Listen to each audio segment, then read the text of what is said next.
ওমা রান্না বান্না হয়ে গেছে? হ্যাঁ একদম কমপ্লিট। কি করেছো তাহলে? আজকে কি করেছি? আজকে দুর্দান্ত ফাটাফাটি একদম লাজবাব, যা শুনলে মুখে তোর হাসি তো ফুটবেই, জানিস তো এমন মেনু আছে আজকে। তাড়াতাড়ি বলো তাহলে কি কি করেছো। কি করেছি বলবো? আচ্ছা দেখ, প্রথমেই গরম গরম সাদা ভাত, দেখ ভাত থেকে ধোয়া উঠছে, গাঢ় করে মুগের ডাল, মাছের মাথা দিয়ে দেখ। মাছের মাথাগুলো বেশ বড় বড় আছে তো। হ্যাঁ আজকে তো হাসি ফুটবেই জানি। আর এই মেনুটা তো আমাদের ঘরে সবাই সবাই খুব পছন্দ করে, এমনকি খুব ভালোও খায়। আর ডাল দিয়ে খাওয়ার জন্য করেছি লম্বা করে বেগুন ভাজা, দেখ ডালের সাথে খাওয়ার জন্য করেছি নারকেলের বড়া, আর তোর জন্য এটা একদম স্পেশাল আইটেম, যেটা তো তুই খুব খেতে ভালোবাসিস, কি বলতো গাজর আলু ডিম দিয়ে ভেজেছি।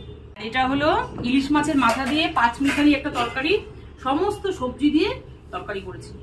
এটা দেখলেও কিন্তু তোর মুখে হাসি ফুটবে। চিংড়ি মাছের মালাইকারি আগের দিনের মতো করে করেছো? হ্যাঁ একদম, এই দেখ নারকোল দিয়ে করেছি।